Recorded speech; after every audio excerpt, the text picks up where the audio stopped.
The relentless rain pounded against the transparent dome of Orlia 9, creating an eerie symphony that echoed throughout the colony. Water cascaded down it, sheets distorting the view of the alien landscape beyond, a world of twisted, purple vegetation and crystalline formation. The artificial lights flickered, casting long shadows across the metal walkways where crowds of blue-skinned Aurelians hurried past a fallen figure without a second glance, their faces expressionless masks of practiced indifference. Zondar collapsed against the cold metal grating, his massive blue body heaving with each labored breath. Sweat beaded on his cerulean skin, trickling down his face as another wave of pain surged through his lower spine. Once a respected geneticist on this distant world, he now lay helpless, his enormous frame betraying him after the failed experimental treatments meant to help him walk again. The recent accident in the research facility had crushed his lower spine, and the medical procedures had triggered a catastrophic metabolic disorder, causing rapid weight gain that made movement almost impossible. "Please," he gasped as another Aurelian stepped around him, careful not to make eye contact, their movements precise and efficient as they navigated around the obstacle he represented. "Please help me," his voice, once confident when presenting research findings to the Colony Scientific Council, now quavered with desperation. His small daughter, Lyrie, tugged desperately at passing strangers, her violet eyes wide with fear. "My father needs help, please." But in the strictly regulated society of Orlia 9, weakness was considered contagious, something to be avoided at all costs, especially now when resources were scarce and the colony was struggling to survive the latest atmospheric disturbance that had damaged their oxygen recycling systems. Surveillance drones hummed overhead, their red sensors detecting an anomaly in the foot traffic pattern. Zondar watched them through pain-clouded eyes, knowing what would come next. Soon the purification officers would arrive to remove him permanently. In Orlia 9, those deemed unfit were sent beyond the dome's protection into the toxic atmosphere of the planet's surface, a death sentence disguised as resource management, executed with the same emotional detachment that characterized all aspects of Aurelian society. Through a haze of pain, Zondar saw a figure pause amid the crowd, different from the others, not blue but tan-skinned, with dark eyes that held something rare in this world: hesitation. The human stood there longer than efficiency protocols would dictate, watching the scene unfold with an expression Zondar had nearly forgotten existed: concern. Alex Reed had come to Orlia 9 5 years ago as part of the first human delegation, bringing his engineering expertise and his young son, Marcus, after his wife's death from an incurable respiratory disease left them both adrift on Earth. The Aurelian government had welcomed human technology while maintaining a careful distance from human sentimentality. Emotions were considered inefficient on this world, an evolutionary weakness the Aurelians prided themselves on having evolved beyond through generations of selective breeding and neural conditioning. Alex approached cautiously, aware of the surveillance drones recording his every move.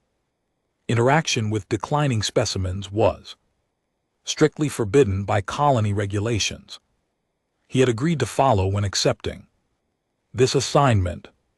Violation could mean immediate termination of his contract or Worse, imprisonment in the behavioral modification centers, but something in the fallen alien's eyes, the same violet shade as his daughter's, stirred memories of another time, another place when he himself had pleaded for help that never came. What's happening here? He asked, his voice deliberately neutral for the benefit of the watching eyes, though his hands clenched involuntarily at his sides. Father can't walk, Lyrie said, her large violet eyes brimming with tears. Another taboo display in Aurelian society, the sight of such naked emotion from a child who should have already undergone preliminary emotional suppression therapy, told Alex volumes about their situation. The treatments failed and now no one will help us. The director said he consumes too many resources for his productivity output. Alex glanced at the fallen alien, taking in the enormity of his blue body, the labored breathing, the desperation in his eyes. Zundar must have weighed 3 times what a human did, maybe more. His skin had an unhealthy translucent quality, the blue pallor deepening toward purple in places where blood vessels strained beneath the surface. Moving him would be nearly impossible without mechanical assistance, and requesting such equipment would immediately alert the authorities to Alex's unauthorized intervention. Please, Xander whispered, his voice barely audible over the drone of the rain and the mechanical hum of the colony's air filtration system. Don't hurt me, I can't walk. They'll take Larry away if I'm removed. The conditioning programs, he broke off, another spasm of pain contorting his features. The approaching whine of a purification officer's vehicle made Alex's decision for him. The sleek white transport with its clinical blue lights appeared at the far end of the thoroughfare, causing the crowd to part, automatically conditioned by years of compliant behavior. Alex had seen these vehicles before, had witnessed the silent efficiency with which they removed the elderly, the injured, the unproductive. He told himself it wasn't his place to question another society's methods, that cultural relativism demanded respect for differences. He'd turned away, focusing instead on his engineering projects and raising Marcus in this alien environment. But he'd lost his wife to a system that prioritized efficiency over compassion, had watched her waste away while bureaucrats decided her treatment wasn't resource justified. He understood what it meant to have your family torn apart by cold calculation. And Marcus, only 10 years old, had been asking questions about the Aurelian way. Questions that made Alex uncomfortable about their continued residence here. I'm going to help you, he said, quietly kneeling beside Zundar, but you need to trust me completely and do exactly as I say. The words, once spoken, felt strangely liberating, as if he'd been waiting 5 years to finally take a stand against the clinical cruelty that surrounded them. Alex touched the communication device on his wrist, connecting to his son. Marcus, meet me at access tunnel B7. Bring the hover card and emergency supplies. Code Prometheus. The reference to their private emergency protocol caused a momentary silence on the other end of the connection. Marcus' reply was immediate, his young voice steady despite the underlying current of anxiety. On my way, Dad. ETA 6 minutes. Be careful. Alex turned to Lyrie, the alien child who couldn't be older than Marcus. Her blue skin was paler than her father's, almost turquoise in the dome's artificial lighting, and her small hands trembled as she clutched at her father's massive arm. I need you to stop crying. and act normal. Can you do that when? She nodded, wiping her violet eyes with a determined gesture that seemed too adult for her small frame. He continued, walk ahead of me to tunnel B7. If anyone asks, you're delivering a message to the human quarters regarding atmospheric calibration. You remember where the tunnel is from your visits with Marcus. The mention of his son's name caused a flicker of recognition. The children had formed an unlikely friendship during cultural exchange sessions before Xandar's accident had relegated his family to the margins of Aurelian society. Yes, I remember, Lyrie replied, straightening her posture in the perfect mimicry of Aurelian composure. Sector 12, Junction 44B. Behind the hydroponic auxiliary. Good girl, go now and don't look back. No matter what you hear. To Xandar he said, I'm going to help you up. It will hurt, but you can't make a sound. The surveillance systems are calibrated to detect distress vocalizations. Understand? The blue alien nodded, his eyes wide with a mixture of fear and desperate hope. Why would you risk yourself for us? The colony agreements. Later, Alex cut him off. Save your strength. We have approximately 4 minutes before that purification vehicle reaches this location. Alex positioned himself under Xandar's massive arm, bracing his legs as he began to lift. The alien was even heavier than he looked, easily over 300 kg, and Alex's muscles screamed in protest as he took the weight. Years of working in high-gravity environments had strengthened him beyond the average human standard, but this pushed him to his limits. Sweat immediately soaked through his environmental suit, and his breathing became as labored as Xandar's. Try to support as much weight as you can, he grunted. Small steps, focus on forward motion. Xandar made a visible effort, his face contorting as he attempted to coordinate his failing limbs. The pain must have been excruciating, but he did not sound, though tears leaked from his violet eyes, tracking pale paths down his blue cheeks. They shuffled forward awkwardly, each step a battle against gravity and failing flesh. Alex guided them toward a service corridor few knew existed, part of the original construction that had been superseded by more efficient pathways but never decommissioned. His work maintaining the colony's life support systems had given him intimate knowledge of these forgotten spaces between the official thoroughfares. Just as they disappeared from the main thoroughfare, the purification vehicle pulled up to where Xandar had fallen. Through the narrowing gap of the closing service door, Alex glimpsed officers in their pristine white uniforms emerging, their faces impassive as they scanned the area, recording devices documenting the disruption in their carefully ordered world. The service corridor was dimly lit, the air stale with mechanical exhaust and the distinct mineral tang of Aurelian cleaning compounds designed for maintenance drones rather than humanoid passage. The ceiling was uncomfortably low, forcing Alex to hunch while still supporting Xandar's weight.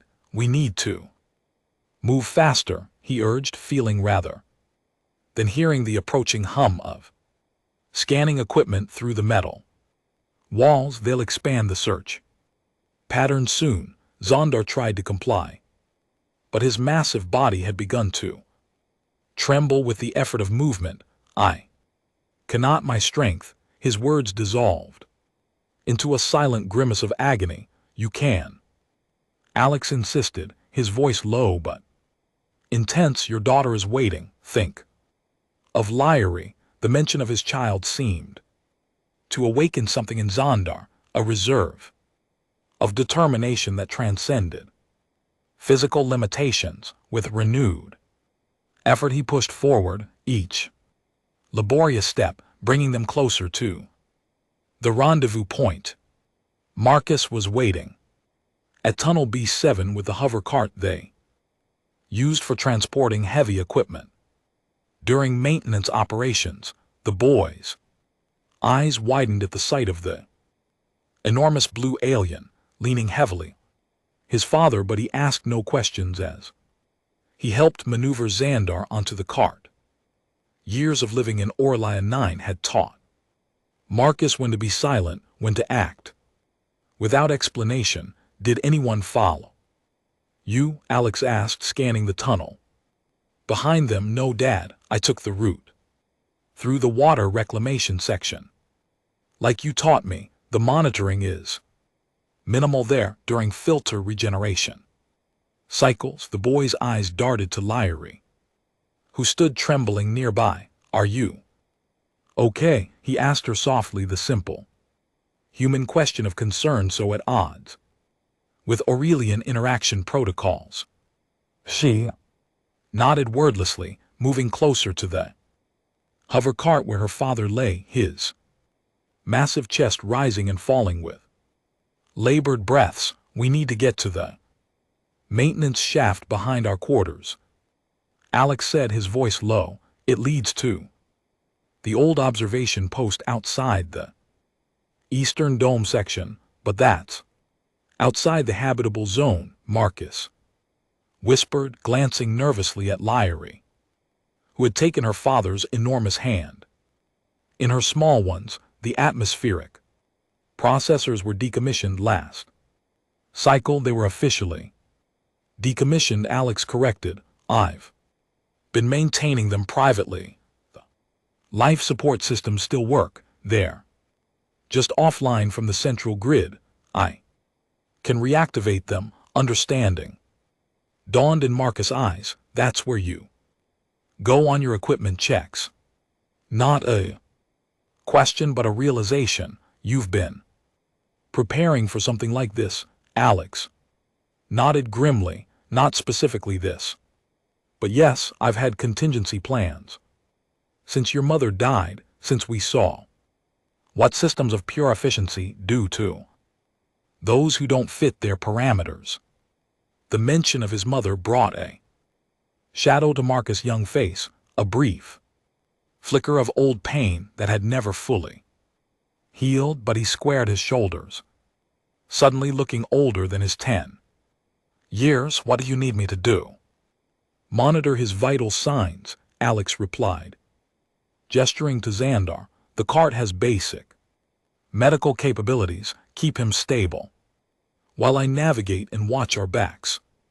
They move through the maintenance tunnels with practiced efficiency, Alex leading the way through a labyrinth of service corridors and ventilation shafts, avoiding the main corridors where surveillance was heaviest. Years of exploring the infrastructure of Orlia 9, fixing the systems they Aurelians themselves had designed but couldn't maintain without human assistance, had given him knowledge that was now proving invaluable. Xandar remained silent throughout the journey, his enormous body barely fitting on the hover cart, his breathing growing more labored with each passing minute. Lyrie walked alongside, occasionally reaching out to touch her father's hand, a gesture of comfort that would have been punished in Aurelian society where physical contact was limited to functional necessity. As they approached the airlock leading to the abandoned observation post, alarms suddenly blared.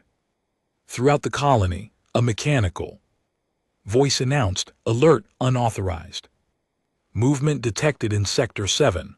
All citizens report suspicious activity." Repeat, unauthorized movement in Sector 7, deviation from routine movement patterns has been detected. Report all Anomalies to nearest compliance officer. They know he's missing, Alex said. Grimly, we need to move faster. Observation post was a smaller dome, attached to the main colony by a reinforced tunnel once used to monitor the planet's volatile weather patterns. It had been abandoned when newer systems made direct observation unnecessary. Alex had discovered it during a routine maintenance sweep and had kept its existence to himself. A potential escape route in a world that was becoming increasingly hostile to human values. After cycling through the airlock, Alex immediately moved to the control panel, his fingers flying over the interface as he diverted power to the life support systems. The lights flickered on, illuminating a dusty but intact living space with basic furnishings, a table, chairs, storage units, and monitoring equipment that had once been state-of-the-art but now appeared archaic compared to the colony's current technology. It'll take a few minutes for the atmosphere to stabilize, he told the others, but we should be safe here for now. The walls contain a lead polycarbon alloy that blocks routine scanning. Xandar's massive body sagged with relief as they transferred him from the hover cart to reinforced bench, clearly designed for Aurelian physiology, wider and lower than human furniture. His blue skin had taken on a grayish tinge that Alex recognized as a sign of extreme stress in the alien species. Why? Xandar asked simply, his violet eyes fixed on Alex. The single word contained multitudes. Why would you risk everything for us? Why defy the system you've worked within for years? Why care about the fate of aliens deemed disposable by their own kind? Alex glanced at Marcus, who was already showing Lyrie how to operate the water reclamation unit, the two children communicating with the easy camaraderie of those who recognize something familiar in each other despite physical differences. Because it was the right thing to do, he said, and because my son is watching. The alien's eyes widened with understanding. In Aurelian society, children were raised communally, with biological parents serving merely as genetic donors. The concept of family loyalty, of teaching by example, was as foreign to them as the human's emotional displays. My weight, Xandar said, quietly gesturing to his enormous body. With a mixture of shame and clinical detachment, it was not always so. I was a geneticist working on adaptations for harsh environments. An accident damaged my spine when a gravity plate malfunctioned, and the treatments, he trailed off, his breathing labored. They triggered a metabolic cascade.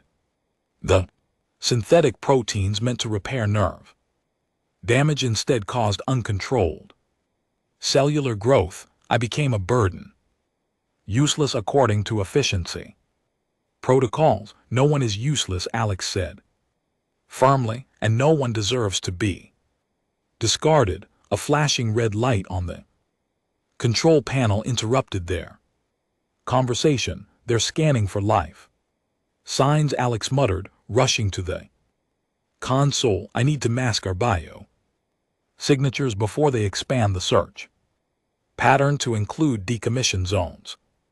While Alex worked, Marcus approached Xandar cautiously. Sir, I think I can help with your pain. We have medical supplies. He held up a compact first aid kit emblazoned with the human medical corps insignia, contraband that should have been surrendered upon arrival at the colony.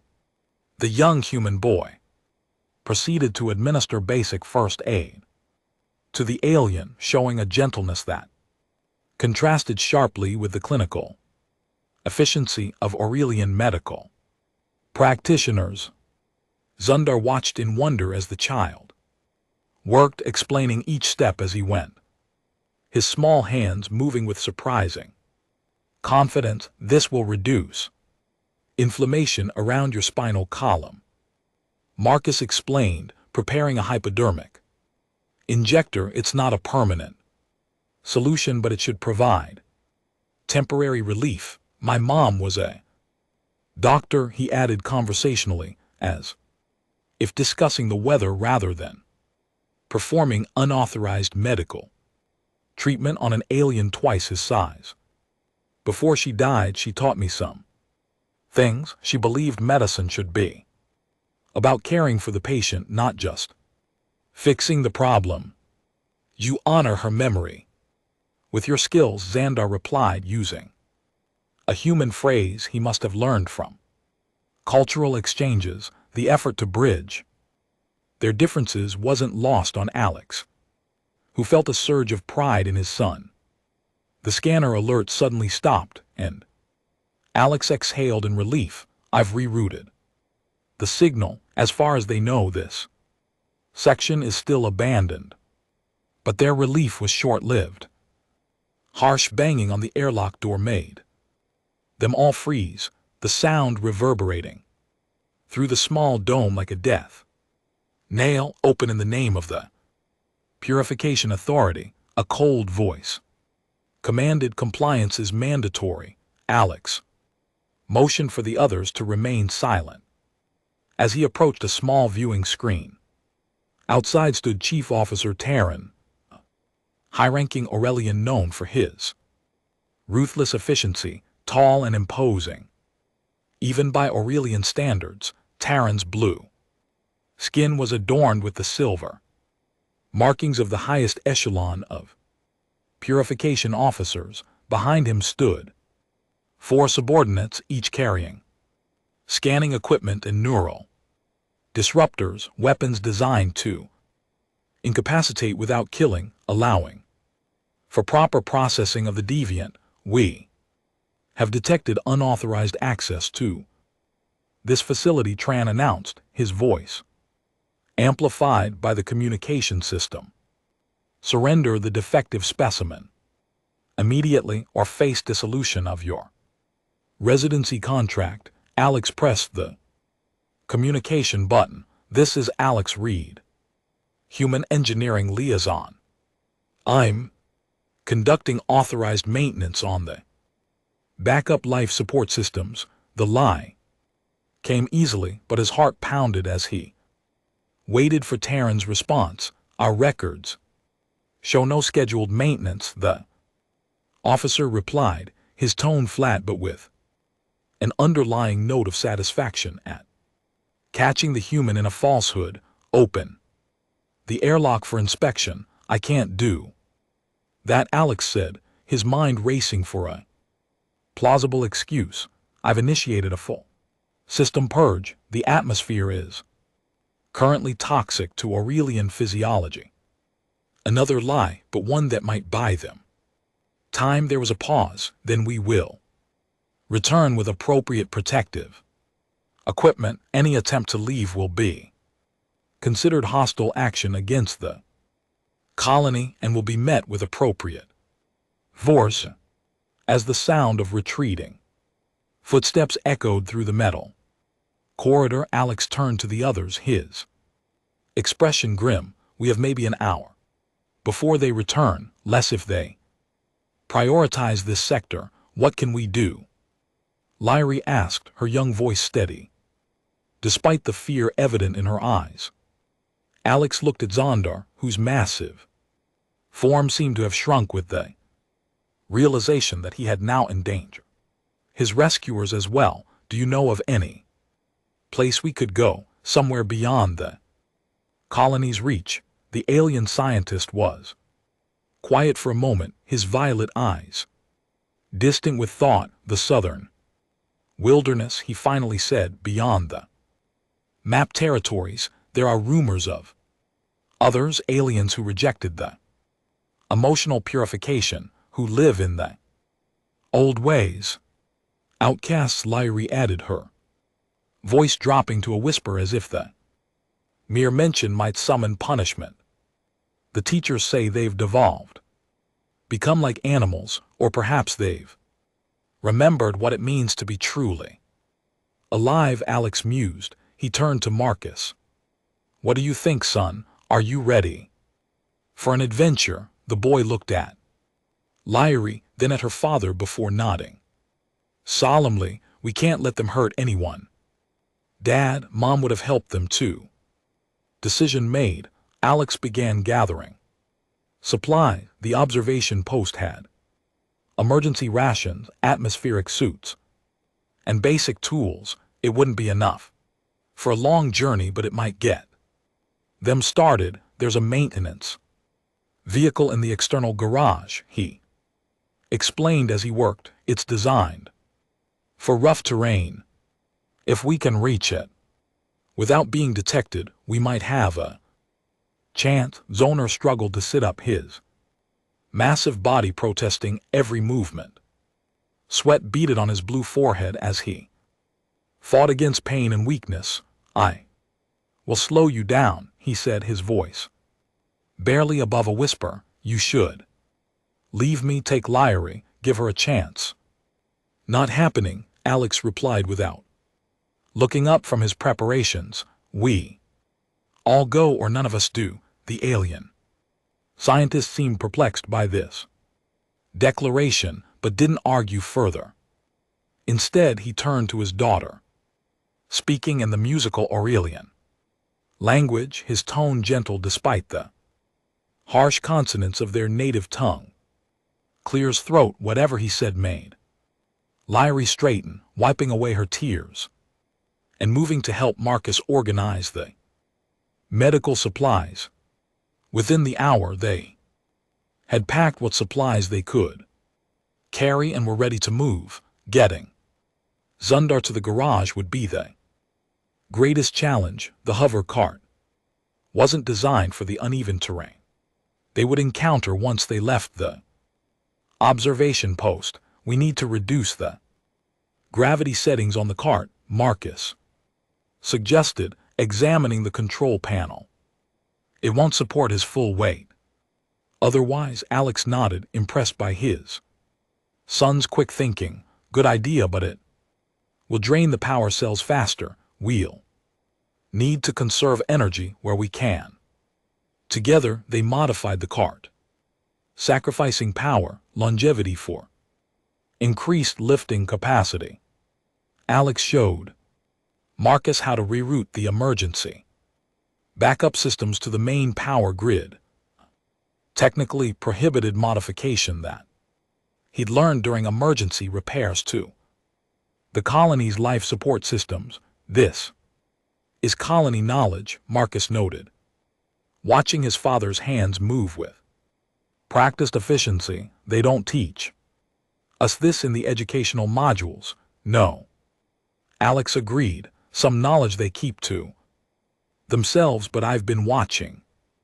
Learning knowledge shouldn't be restricted based on species. When the moment came to leave, they moved with determined efficiency. Alex led the way, Marcus and Lyrie flanking the hover cart, carrying Xandar. The exterior of the observation post was rarely patrolled, but Alex took no chances, using his knowledge of the surveillance systems to avoid detection.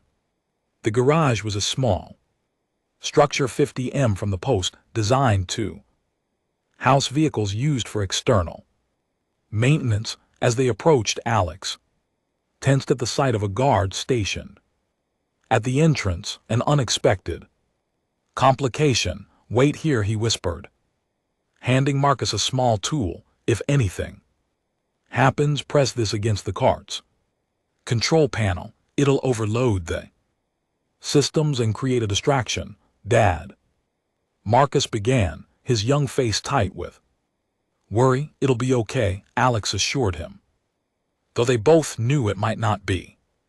Remember what we practiced, emergency protocol did use if we're separated. The boy nodded, clutching the tool with white-knuckle determination.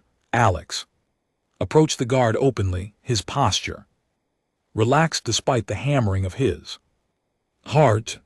He learned that in Aurelian society, confidence often went unquestioned. Their conditioning didn't prepare them for direct confrontation with authority.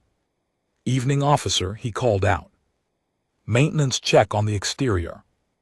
Vehicles should have been logged in the system." He held up his official engineering credentials, hoping the guard wouldn't scrutinize them too closely. The Aurelian guard straightened, his hand moving to the weapon at his side. "I received no such notification. Identify your authorization code."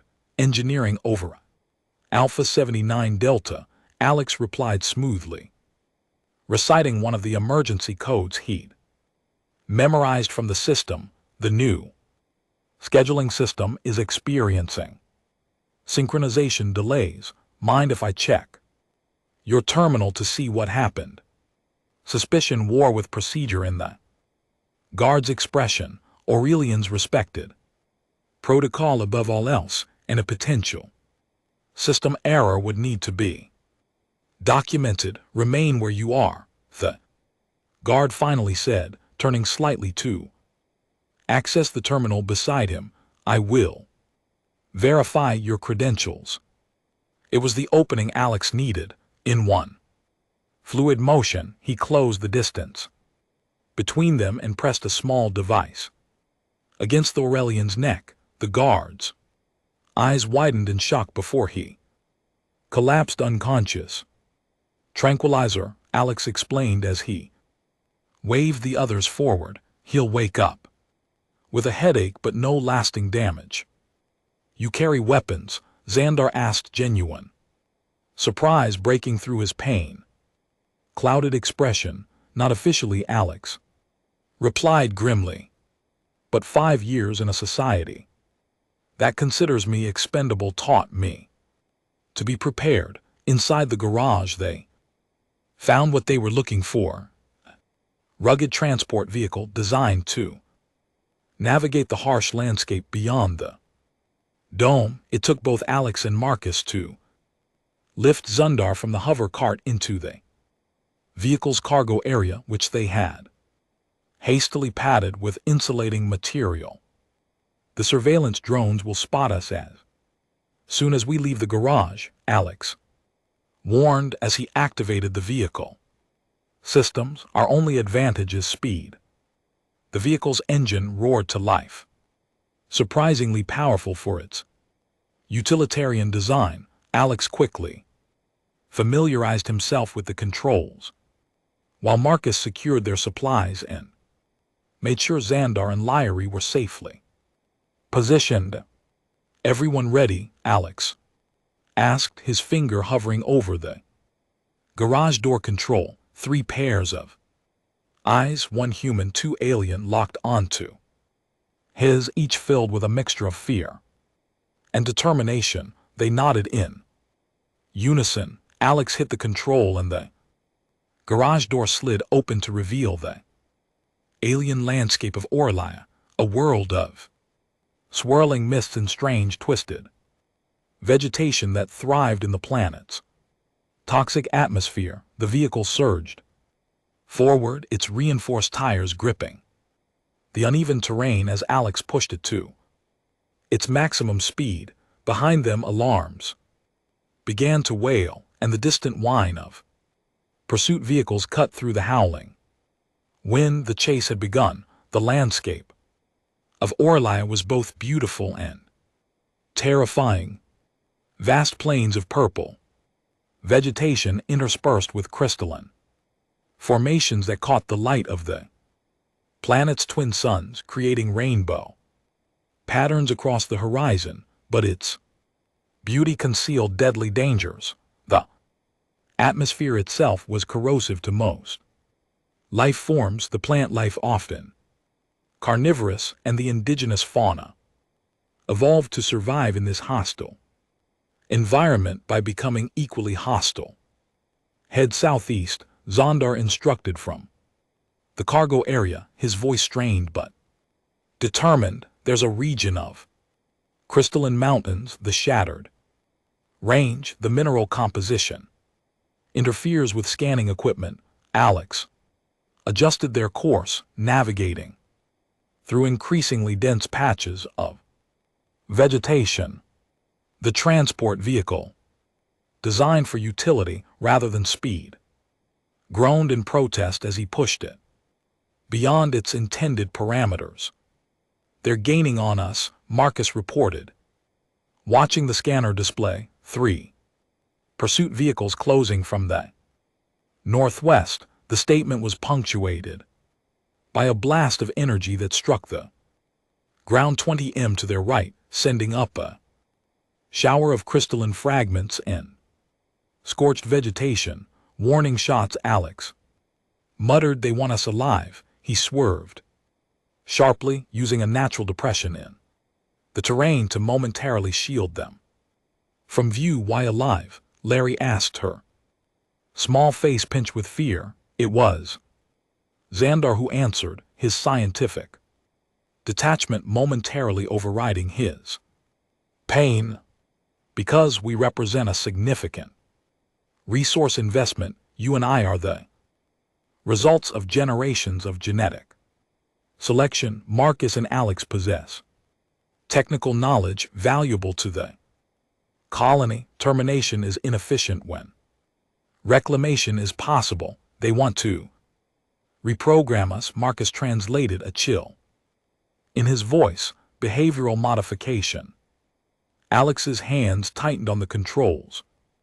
He'd heard rumors about the modification centers, the blanketed survivors who emerged with their personalities erased, their individuality subsumed by colony imperatives. It wouldn't happen to his son, not while he still breathed.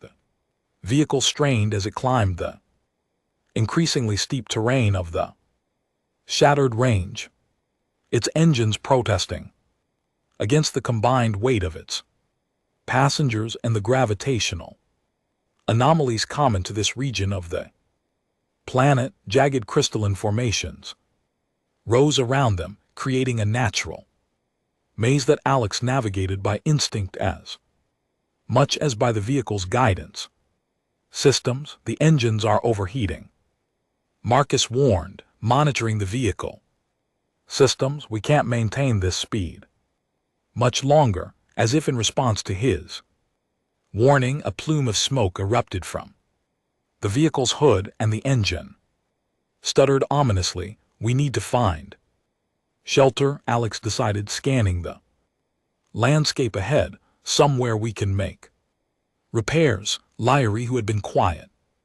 throughout their flight, suddenly pointed to a dark opening in the crystalline formation.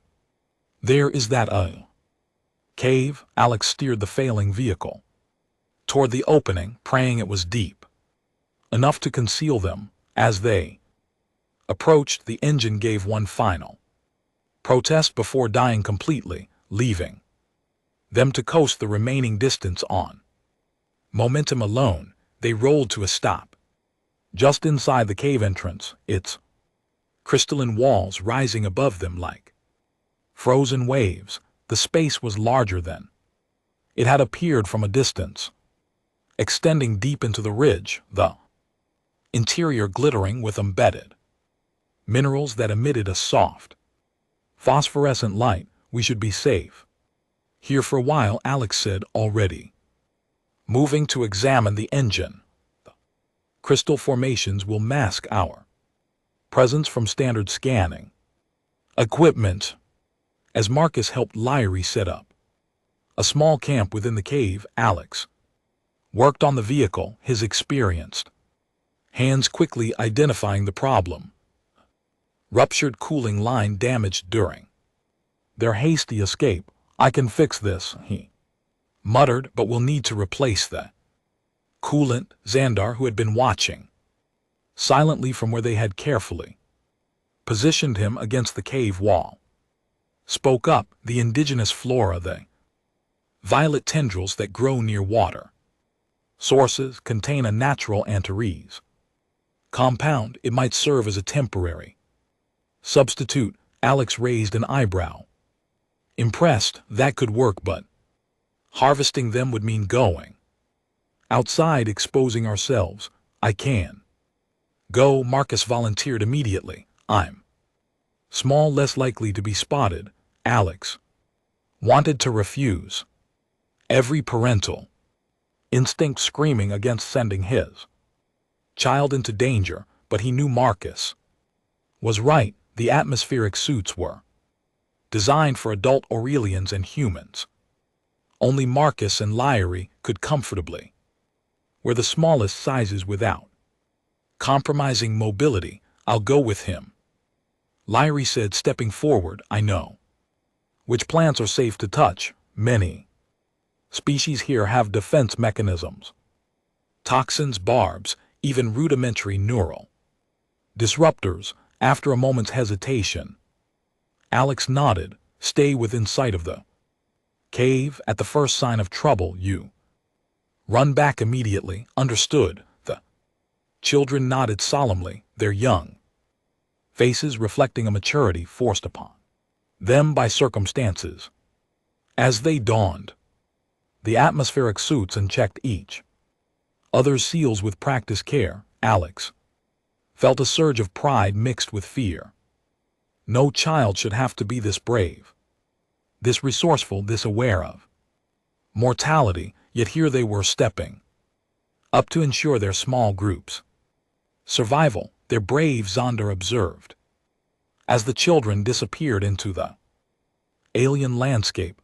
Too brave, Alex replied, turning his attention back to the vehicle. No child should have to be this brave, working in companionable silence. The human and the Aurelian prepared the vehicle for its new coolant. Zandar's scientific knowledge complemented Alex's practical skills, and despite the alien's limited mobility, he proved to be a valuable assistant. His massive hands, surprisingly dexterous when working with the smaller components. Alex passed to him. You mentioned outcasts, Alex said, as they worked, Aurelians who rejected emotional purification. What did you mean? Xandar was quiet for a moment, as if weighing how much to share. Our species wasn't always as you see us now, he finally said. The emotional suppression, what we call clarity, is relatively recent, perhaps 10 generations. Before that we were more like humans. What changed? Resources became scarce, conflicts arose, our world was dying. Environmental degradation, overpopulation, warfare over remaining habitable regions. Zoner's voice took on that cadence of a lecturer finding comfort. Scientific explanation. Our leaders determined that emotions led to inefficiency, to suffering. Purification process began as voluntary, then became mandatory with each new generation. They engineered themselves to be emotionless, Alex asked, finding the concept both fascinating and horrifying. Not emotionless, Zundar corrected. Emotions still exist, but they are dampened, controlled, channeled into productive outputs. Fear becomes caution, love becomes duty, anger becomes focused determination. The raw, unproductive aspects are suppressed through neural conditioning. Beginning in early childhood, Alex thought of the Aurelian children he'd observed in that colony, their quiet, orderly behavior, their lack of play, their focus on assigned tasks. But some refused, some always refused, Xandar said, a hint of something like pride in his voice. They fled to the southern territories beyond the reach of the city domes. The official history says they devolved, returned to a primitive state, but there are rumors. Before he could continue, a shout from outside interrupted them. Marcus and Larry burst into the cave, their atmospheric suits spattered with purple fluid. "We found the plants," Marcus gasped, holding up a container filled with violet tendrils. "But something's following us," Alex grabbed his projectile weapon, a primitive but effective design he'd created himself, unauthorized by the colony authorities, who restricted human access to weapons. "Get behind the vehicle," he ordered, moving toward the cave entrance. Outside, the alien landscape had grown darker as one of the suns dipped below the horizon through the swirling mist. Alex could make out movement, something large moving with predatory grace through the crystalline formations. "What is it?" he asked, his voice low.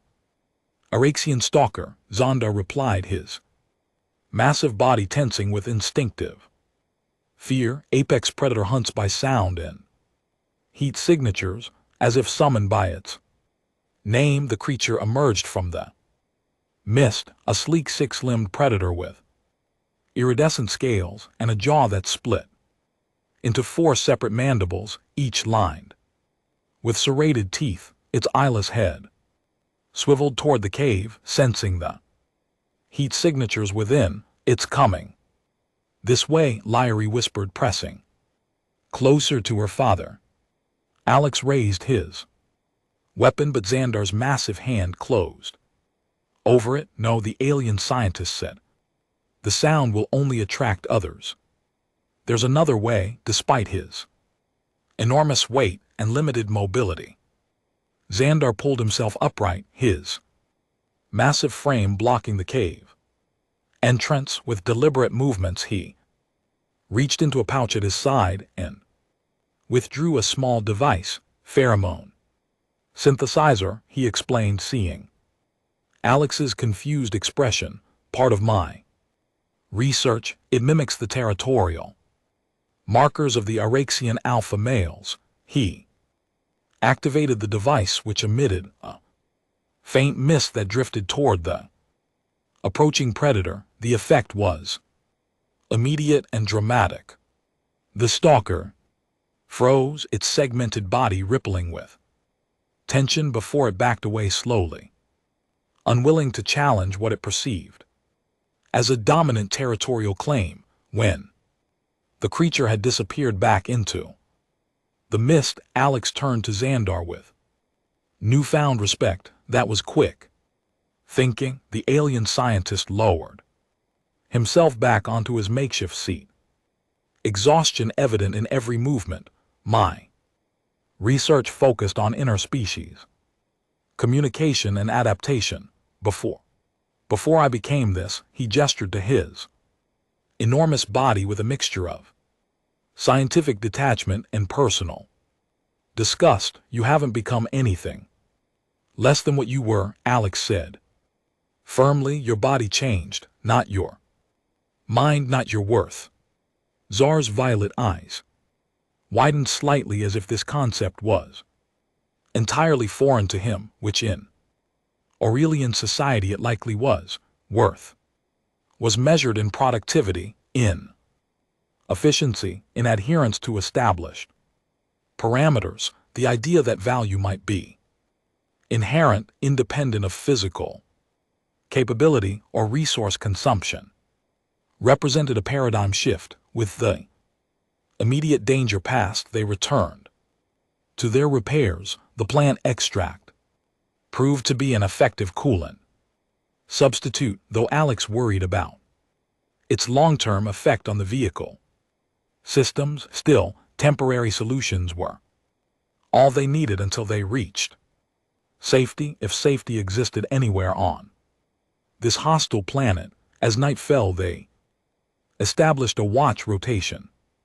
Leary and Marcus huddled together near Xandar, finding comfort in proximity despite their different species. Alex took the first watch, positioning himself near the cave entrance where he could monitor both the alien landscape and their makeshift camp. Hours passed in relative quiet, broken only by the occasional distant cry of nocturnal predators and the soft breathing of his sleeping companions.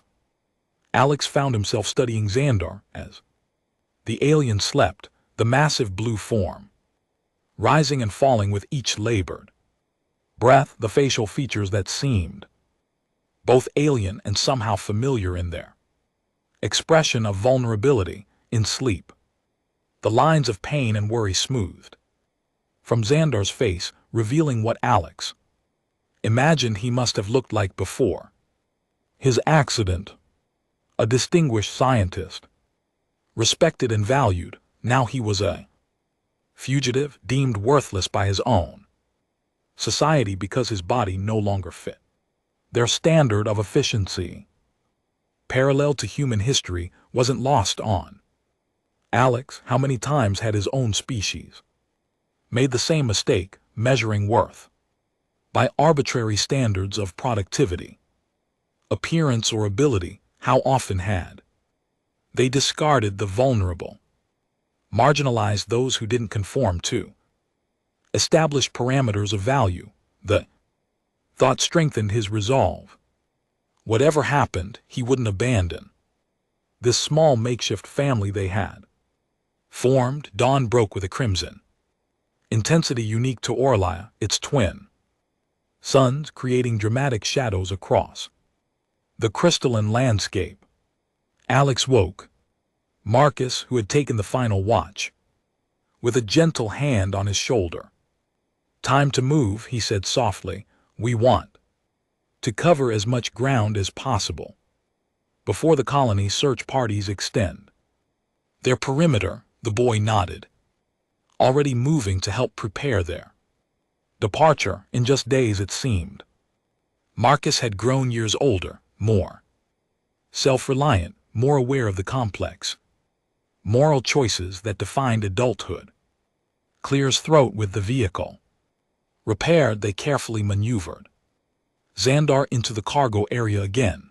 The aliens' weight remained their greatest challenge, straining both the vehicle's capacity and their ability to move quickly. But Xandar himself had become an essential member of their small group, his scientific knowledge repeatedly proving invaluable. They resumed their journey southward, following Xandar's directions toward the territories rumored to harbor the Aurelian outcasts. The landscape grew increasingly wild, with no sign of colonial influence, no monitoring stations, no resource extraction points, nothing to indicate that sentient beings had ever explored these regions beyond the official boundaries. Now, Xandar announced as they crested a hill overlooking a vast valley filled with strange spiral-shaped vegetation. Colony forces rarely venture this far. The news should have brought relief, but Alex remained vigilant. What about indigenous dangers, predators? Always, Xandar replied simply. But we have faced worse than beasts. They continued through the valley, the vehicle struggling over increasingly difficult terrain. Twice they had to stop to clear purple vegetation from the intakes, and once to repair a damaged stabilizer after colliding with a concealed rock formation. It was during one such repair stop that Lyrie, who had been scanning the horizon, suddenly tensed. "Something's moving out there," she said, pointing toward a distant ridge. "Many somethings." Alex grabbed a viewing scope from their supplies, focusing it in the direction she indicated. What he saw made his blood run cold. A line of figures moving with military precision along the ridge, their metallic armor reflecting the sunlight. "Purification commandos," Xandar said when Alex described what he'd seen. "Elite hunters. They must have tracked the vehicle's energy signature." "I thought you said colony forces rarely come this far," Marcus said, unable to keep the accusation from his voice. Rarely is not never, Czar replied, his tone grim. We represent a significant resource investment, the retrieval protocol must have been escalated to maximum priority. How long until they reach us? Marcus asked, his young face tense but determined. Alex calculated distances and speeds. 2 hours, maybe less. If they have transport vehicles beyond that ridge, we need to keep moving, Lyrie urged, already gathering their scattered tools, but Zondar raised a massive hand, stopping her. And GT, clears throat.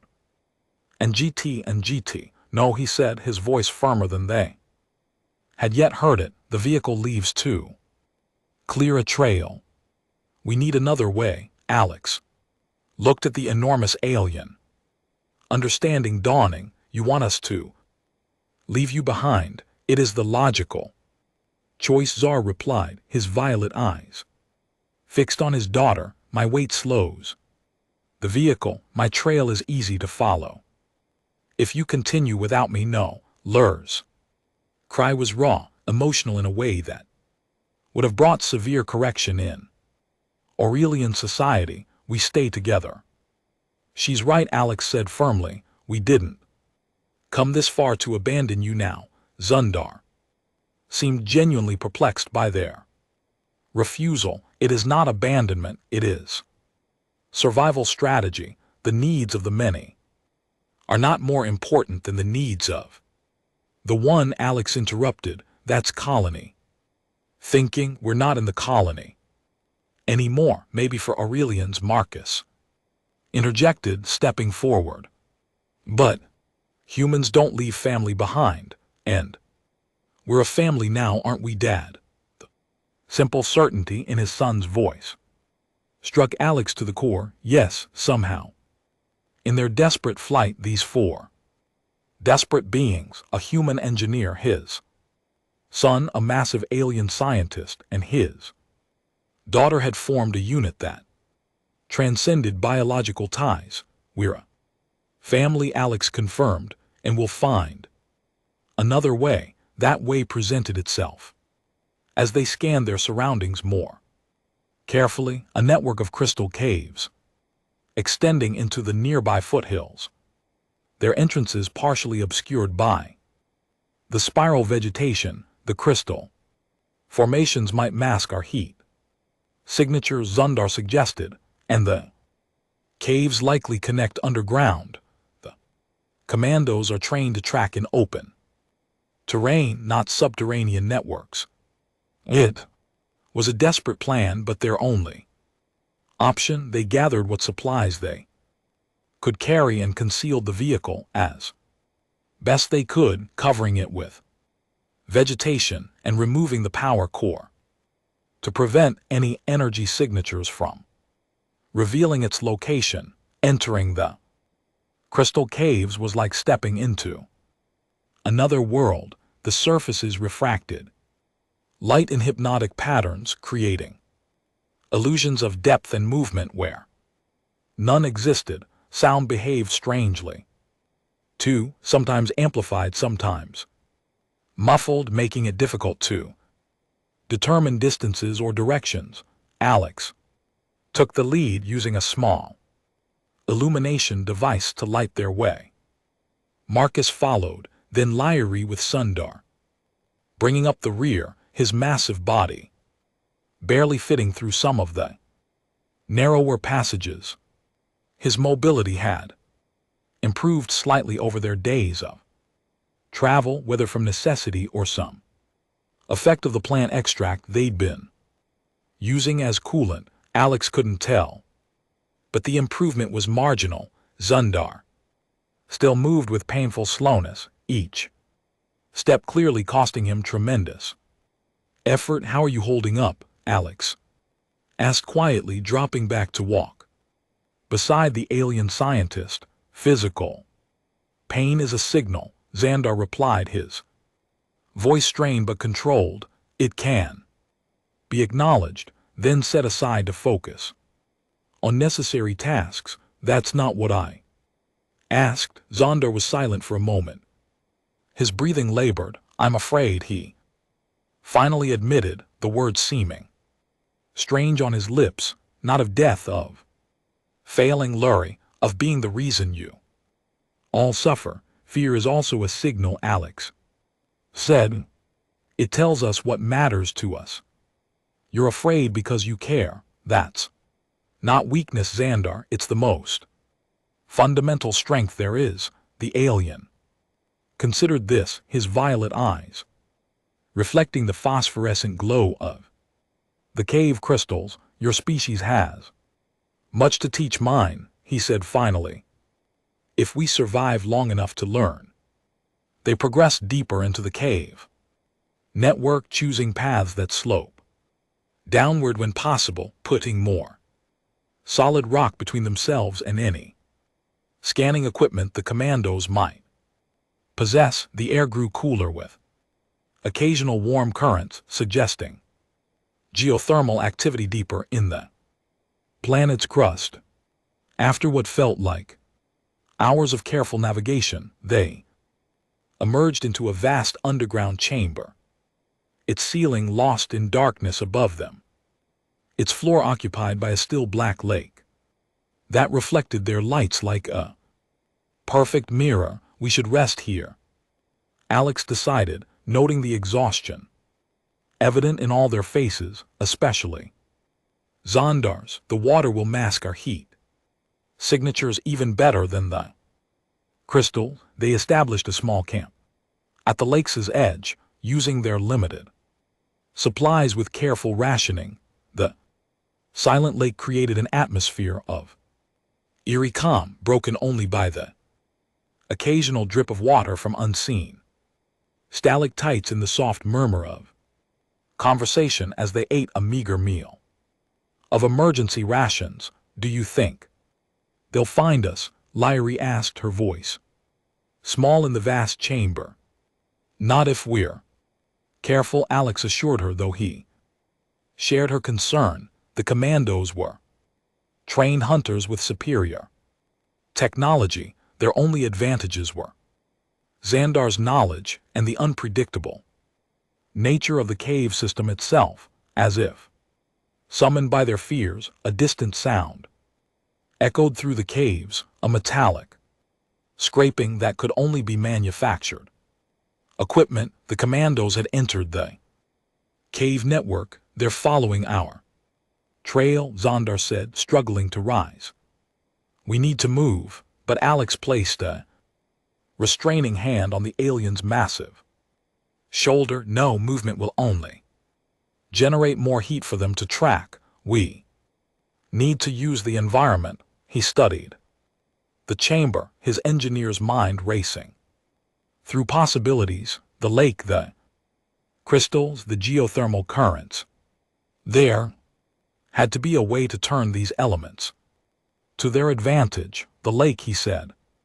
Suddenly, it's fed by underground springs, probably connected to the geothermal system. If we could create a steam cloud, Zonar's eyes widened with understanding, a thermal shield, it would obscure their vision and confuse their heat sensors simultaneously. Working quickly, they gathered the spiral vegetation they'd passed earlier, which Xandar identified as highly combustible when dried. Using stones from the lake edge, Alex constructed a crude but effective heating element, powered by the vehicle's removed energy core. When I activate this, he explained to Marcus and Lyrie, it will superheat the rocks and create a reaction with the lake water. The steam will fill the chamber, but it won't last long. We need to be ready to move as soon as visibility drops. They positioned themselves near a passage on the far side of the chamber. There are few possessions secured and ready. Alex gave Marcus the energy core's control unit. When I signal, press this, he instructed, then run for the passage. Don't wait for me. Before the boy could protest, the sounds of pursuit grew Louder voices now accompanied by the systematic sweep of scanning equipment. The commandos were getting close. Alex moved silently to the heating element, making final adjustments. The timing would need to be perfect. If the reaction occurred too soon, the steam would dissipate before they could escape. Too late and they'd be discovered. The first commando appeared at the chamber entrance. A tall, sleek Aurelian in form-fitting armor, scanning equipment held before them like a weapon. Behind, more figures appeared, spreading out to secure the chamber's perimeter. Now, Alex whispered into his communication device. Marcus pressed the control and the effect was immediate and dramatic. The energy core surged, transferring massive heat to the stones, which in turn created a explosive reaction. As they contacted the lake water, steam erupted in a roaring cloud, filling the chamber with an impenetrable white fog that reflected their pursuers' lights back at them in disorienting patterns. Shouts of confusion echoed as the commandos' visibility dropped to zero. Alex raced back to the others, guiding them toward the escape passage as chaos erupted behind them. The steam cloud would provide only minutes of cover before dissipating, but it might be enough.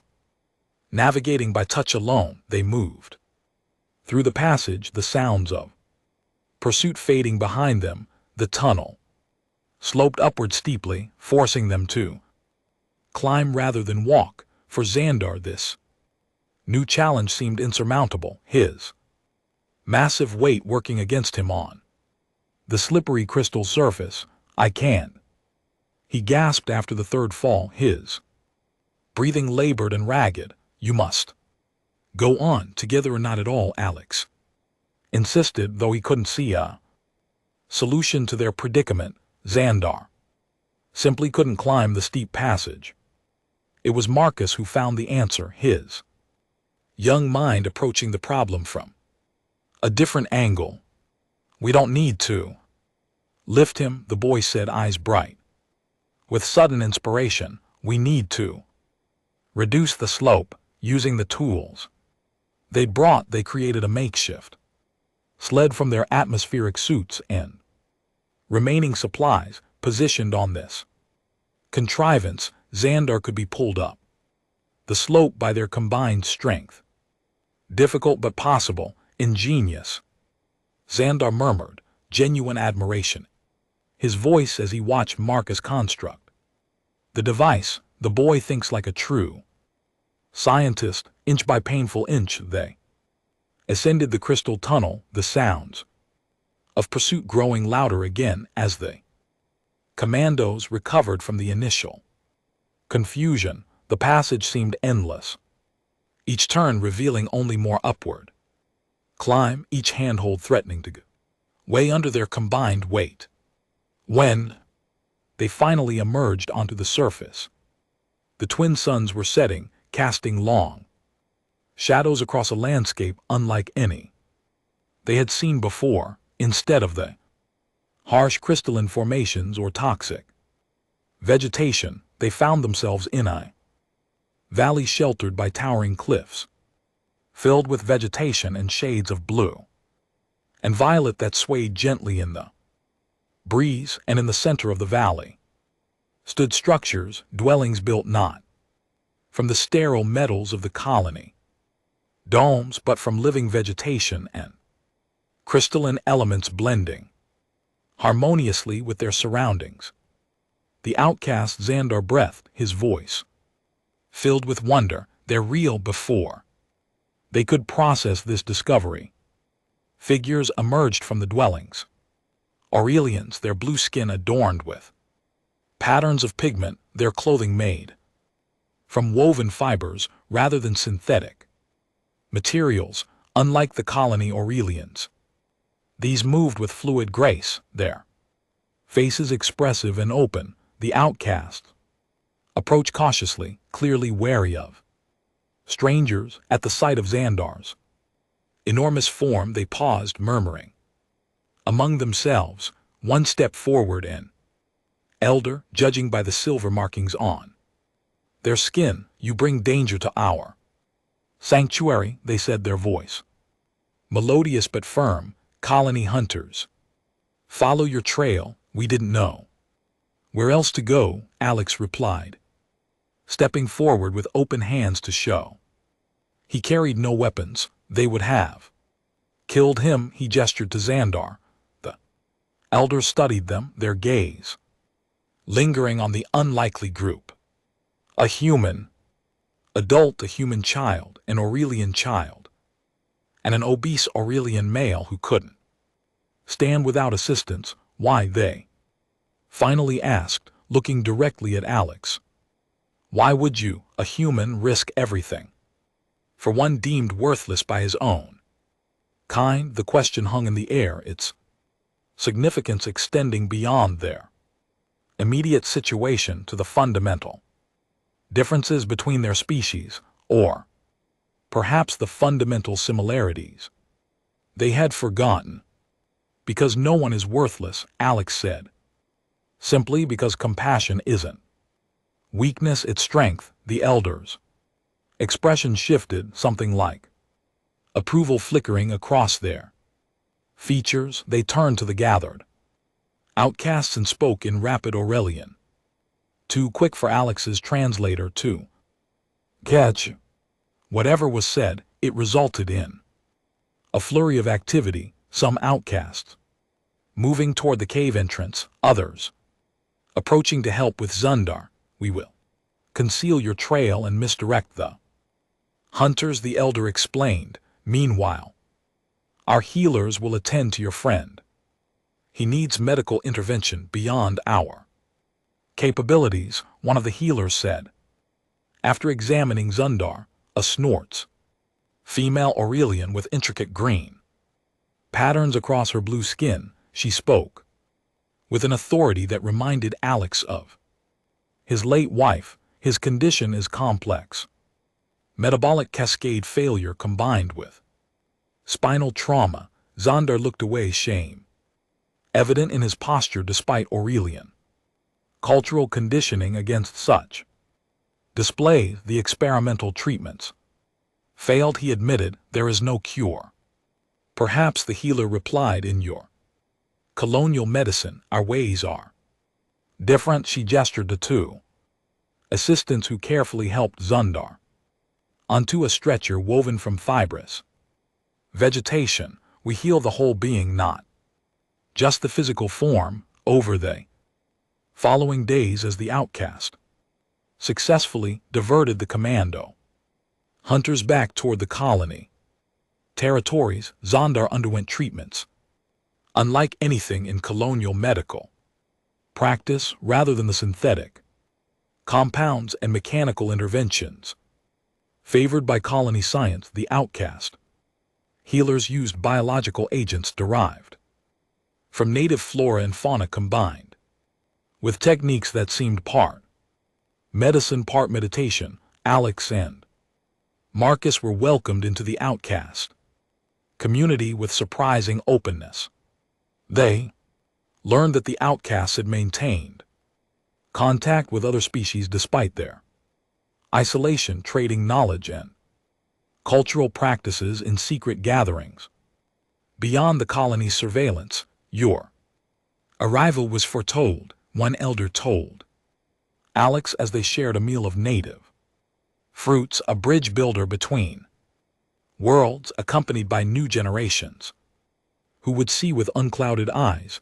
Alex dismissed such talk as mysticism, preferring to focus on practical matters, helping the community enhance their defenses against future incursions, improving their water purification systems, teaching Marcus and Lyrie the survival skills they would need in this new environment. But he couldn't deny the changes he observed in Xandar.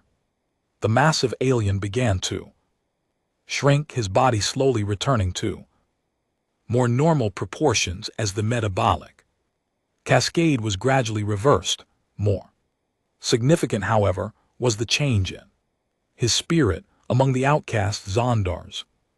Scientific knowledge was valued rather than his physical capabilities. He found purpose again, collaborating with outcast researchers to develop new adaptations that would allow them to expand their territory. Most remarkable to Alex was watching the relationship between Xandar and Lyrie transform.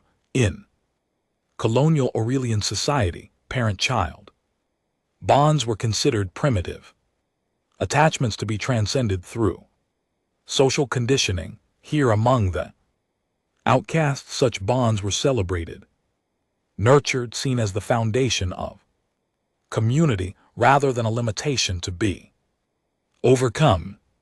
One evening, as the strain stars of Orly appeared in the violet sky, Alex found Xandar sitting outside his dwelling, watching Lyrie and Marcus as they played with outcast children, inventing games that bridge their different physiologies and perceptions.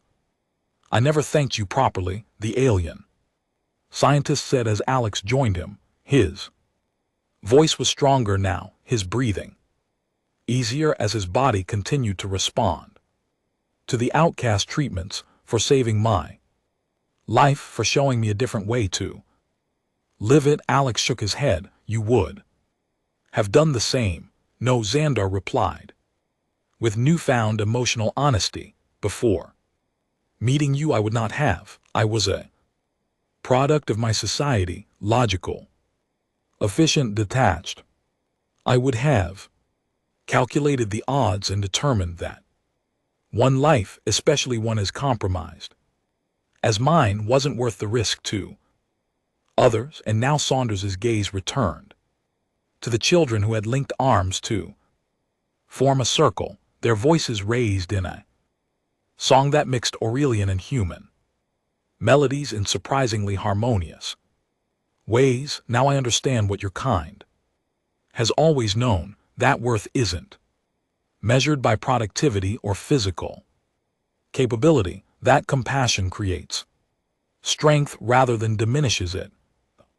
Conversation was interrupted by an outcast scout rushing into the settlement, their expression tense. "Colony ship's Bunny," they reported, breathless from their run. "A full expedition force moving in this direction." The peaceful routine of the settlement erupted into focused activity. The outcasts had protocols for such incursion, hiding places, decoys, misdirection tactics that had preserved their community for generations. But this incursion was different.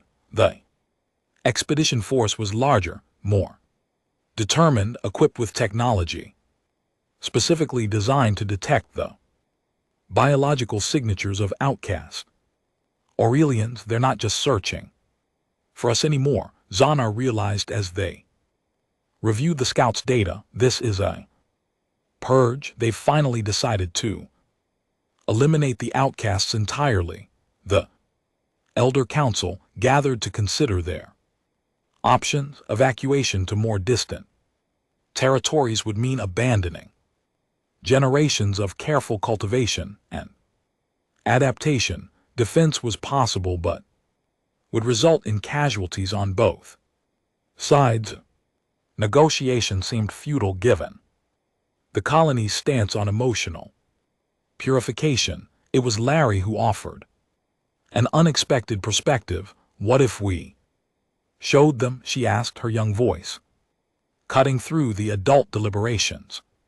"Showed them what you've built here, what you've become." The simplicity of the child's suggestion silenced the council. Could it be so straightforward?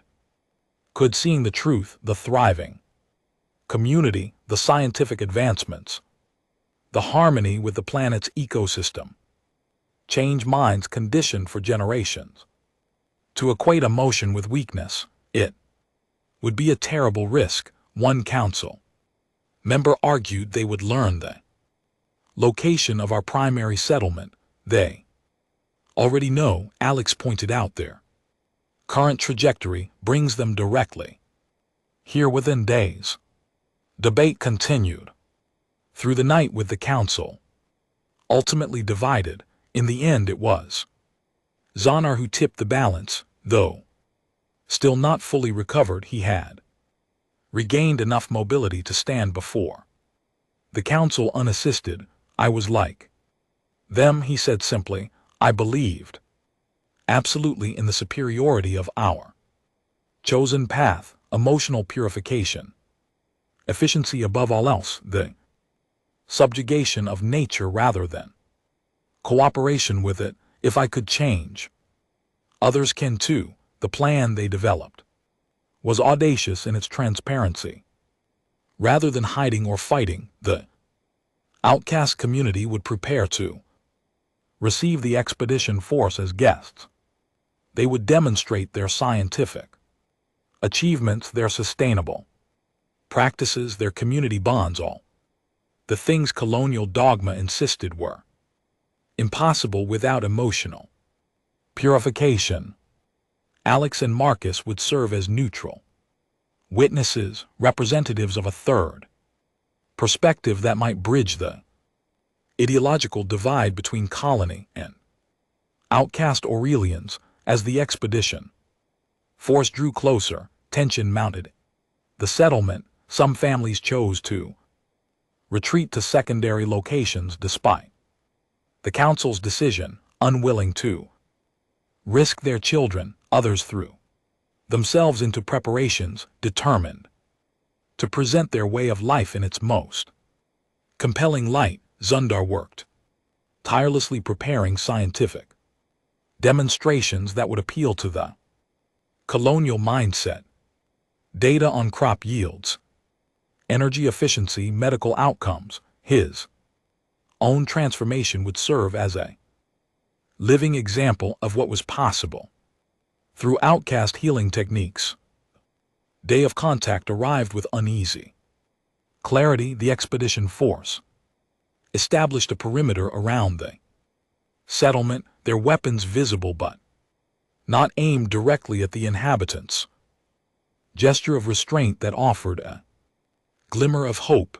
Commander Valon, the expedition leader, entered the settlement with a small security detail, her expression neutral as she surveyed what colonial propaganda had described as primitive degeneration, but was evidently an advanced harmonious community. The formal greeting took place in the council circle, with the elder speaking first.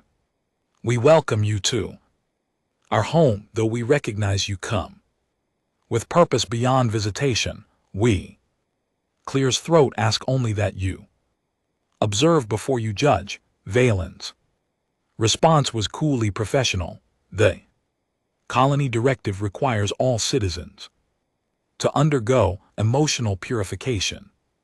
This settlement represents active resistance to established order, or perhaps, Xander interjected, stepping forward, it represents an alternative path to the same destination, a thriving, sustainable Aurelian future. Valen's composure slipped momentarily as she recognized him. Scientist Xander, you were reported destroyed after the experimental failure. Your presence here is unexpected, as is my recovery, Xander replied, gesturing to his much reduced form. Recovery your medical protocols deemed impossible. This captured Valen's attention as nothing else might have. Colonial Aurelian society prized results, evidence, measurable outcomes. Xander's transformation from immobile obesity to functional mobility represented a medical achievement that couldn't be dismissed. I request a full demonstration of your medical protocols, Valen said after a moment's consideration. For verification purposes, it was the opening they had hoped for, a chance to engage on the basis of shared scientific curiosity. Rather than ideological opposition, what followed was not a simple tour, but a comprehensive immersion. The expedition force initially maintaining vigilant security positions gradually relaxed as they witnessed the outcast community's daily life. Some, particularly younger officers, began asking questions that went beyond their mission parameters, showing interest in outcast cultivation techniques, architectural designs, even their artistic expressions. Alex observed these interactions with cautious optimism. Change wouldn't happen overnight. Generations of conditioning couldn't be undone in days. But seeds were being planted, questions raised that would be difficult to dismiss once the expedition returned to the colony. The pivotal moment came during a communal meal when an expedition officer's equipment malfunctioned, releasing a cascade of electrical energy that threatened to ignite the surrounding vegetation. Without hesitation, outcasts rushed to contain the danger, working alongside expedition members who instinctively joined the effort. In the aftermath, as both groups stood together in the scorch clearing, Violen addressed her second in command just loudly enough for nearby outcasts to hear. Note the cooperation efficiency, unexpected given their emotional indulgence. Perhaps, the second replied carefully. Emotion serves functions beyond our current understanding. It was a small crack in the ideological wall, but significant. As the days passed, more such moments accumulated. Expedition members observing outcast children, learning complex scientific principles through interactive play, noting the effectiveness of communal problem solving approaches, recognizing advancements in sustainable technology that the colony had yet to achieve. Xandar's role proved crucial. As a former colonial scientist, he could translate outcast methodologies into terms comprehensible to the expedition force, building conceptual bridges between worldviews that had diverged generations ago. For Alex and Marcus, the experience reinforced what they had discovered in their desperate flight from the colony, that family bonds, compassion and moral courage weren't human peculiarities, but universal strengths, essential components of any truly successful society. On the final evening before the expedition was scheduled to deliver its assessment to colony authorities, Alex found Commander Valen standing alone at the settlement's edge, watching the strange constellations of Orlia's night sky. Your report will determine many futures, he said, joining her. Valen didn't look at him, her expression unreadable in the starlight. The evidence is not what was expected. And what will you do with unexpected evidence? Alex asked. Suppress it to maintain established doctrine or allow it to inform new understanding? You speak as though the choice were simple. Valen replied, one settlement's apparent success does not invalidate generations of colonial development. No one is asking for invalidation. Alex said only recognition that different paths might lead to valuable outcomes, that diversity strengthens rather than weakens. Violen was silent for a long moment before responding. My primary directive is to ensure Aurelian's survival and advancement. If this settlement demonstrates sustainable advancement. She left the thought unfinished, but her meaning was clear. Data would drive her decision, not ideology. The expedition departed the following morning with formal correctness, but noticeably less hostility than upon arrival. Some officers even exchanged knowledge. Repositories with outcast researchers. Small data transfers that represented profound breaches in colonial isolation. Protocols. Whether these experiences would translate into policy changes remained uncertain. Clear's throat, but the immediate threat of force, purification, or destruction seemed to have passed as the expedition ships disappeared over the horizon. The settlement exhaled collectively. There would be challenges ahead. The colony now possessed detailed knowledge of their location and practices, but they had survived the immediate crisis and perhaps planted seeds for eventual reconciliation. Xandar found Alex supervising repairs to a dwelling damaged during the expedition's initial security sweep. The alien scientist's mobility continued to improve, though he would never regain the physique of his youth. But in the outcast community, such limitations carried no stigma. "I've been offered a position on the Research Council," Xandar announced, a note of pride evident in his voice. "Developing adaptive agricultural techniques for the Northern Territories." "Congratulations," Alex replied, genuinely pleased. "You found your place here, as have you," Xandar observed. "The outcasts value your engineering expertise. You and Marcus could build a life here away from the restrictions of human colonial oversight." Alex had been considering this possibility since their arrival. The human colony on Orlia maintained strict protocols with the Aurelian government, limiting human influence to specific technological sectors. Here, among the outcasts, those artificial boundaries dissolved, allowing true collaboration.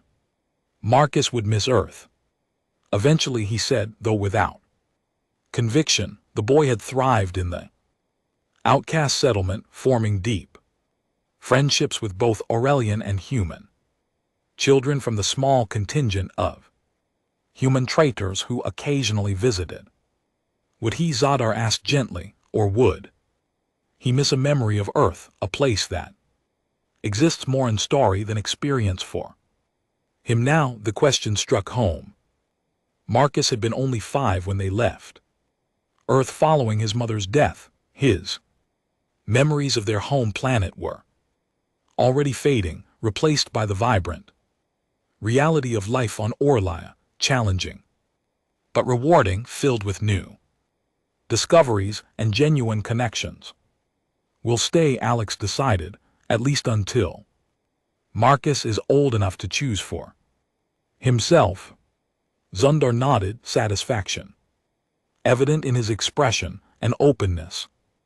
That would have been unthinkable during his colony days. Family should stay together. The word family still carried special weight between them, a reminder of the moment when Marcus had declared them such, a human engineer his son and Aurelian scientist deemed worthless by his society, and a daughter raised to deny the very concept of familial bonds. As if summoned by their thoughts, Marcus and Lyrie appeared, running from the direction of the communal fields, excitement evident in their movements. "The harvesters found something," Marcus called, "an old technological artifact. The eastern fields. They said you should come see." The excitement of discovery, a new mystery to solve, a new challenge to overcome, pulled them forward into this unexpected future they had created together. Whatever the artifact might be, they would face it as they had faced every obstacle since that desperate moment in the colony dome, with courage, compassion, and the unshakable certainty that no life was without worth, no being beyond redemption. As They walked together toward the eastern fields. Alex reflected on the strange journey that had brought them here. How a moment of compassion for an obese, disabled alien had transformed all their lives, opening possibilities none of them could have imagined in their separate existences. Please don't hurt me, I can't walk. Zondar had begged that day in the colony dome, expecting rejection or worse. Instead, he had found a family, and in saving him, they had all saved themselves. The artifact, buried beneath layers of Aurelian soil, turned out to be more significant than anyone could have imagined. It was a communication device of ancient design, predating both human and Aurelian colonization of this world. Its discovery sparked intense debate among the outcasts and became the catalyst for a new research initiative led jointly by Xandar and Alex. The work was challenging, combining human intuition with Aurelian precision, but the breakthroughs came steadily. They discovered that Orlia had once hosted an advanced civilization that had achieved harmony with the planet's ecosystem, a balance the colonists had disrupted with their rigid adherence to artificial environments and synthetic solutions. As months passed, word of their discovery spread. Other colony scientists, intrigued by rumors of archaeological finds that contradicted official histories, began making discreet visits to the outcast settlement. Each visitor returned with questions that challenged the foundational principles of colony governance. The change was gradual but inexorable. Small policy adjustments at first reduced restrictions on movement between sectors, modifications to childhood conditioning programs, reassessment of productivity metrics, then larger shifts, official recognition of the outcast settlement as a research outpost, establishment of cultural exchange programs, revision of medical protocols to incorporate outcast healing techniques. Zondar, once deemed worthless by colony standards, became a bridge between worlds, his unique experience giving him insight that purely colonial or purely outcast perspectives lacked. His body, though never returning to its previous form, stabilized at a size that allowed comfortable mobility. The lingering pain in his spine became a reminder rather than a limitation, a physical memory of what had been lost and what had been gained. Lyrie flourished in the new environment, her natural intelligence nurtured by both outcast communal education and her father's scientific mentorship. She and Marcus became inseparable, their friendship deepening as they navigated the complexities of adolescence. Together, two children of different worlds finding common ground in shared experiences. For Alex, the journey brought unexpected healing. The loss of his wife had left a void he tried to fill with work, with duty, with the single-minded focus of raising Marcus in a hostile environment. Among the outcasts, he rediscovered the joy of connection, the strength that comes from vulnerability shared rather than concealed. 5 years after their desperate flight from the colony, Alex stood with Zondar on a hillside overlooking the settlement, now expanded to accommodate both outcast traditions and colonial technologies in a synthesis that honored both approaches. I never expected this outcome, Zondar admitted, gesturing toward the thriving community below. When my accident occurred, I calculated a 97.3% probability of termination. Even after you intervened, survival seems statistically improbable. Some things Defy statistical analysis, Alex replied. With a smile, compassion, courage. Connection, they're variables your colonial formulas couldn't account for. No, Zara agreed, they couldn't, just as your human equations often fail to incorporate precision and long-term sustainability. He paused, watching a group of children, human and Aurelian, constructing an elaborate water distribution system under Marcus and Lur's guidance. Perhaps that's why we need each other. Balance. Alex nodded, thinking of the ancient artifact that had changed their understanding of Orlia's history. The original inhabitants knew that they didn't try to conquer this world or bend it to their will. They adapted to it, became part of it, as we are learning to do, Zanar said, thanks to one moment of choice. That moment remained vivid in Alex's memory. Sonar collapsed on the colony. Thorough air purification officers approaching the decision to intervene, when every rational calculation advised against it, a choice made from the heart rather than the head, from compassion rather than logic. Please don't hurt me. I can't walk, Zund had begged. The words had changed everything.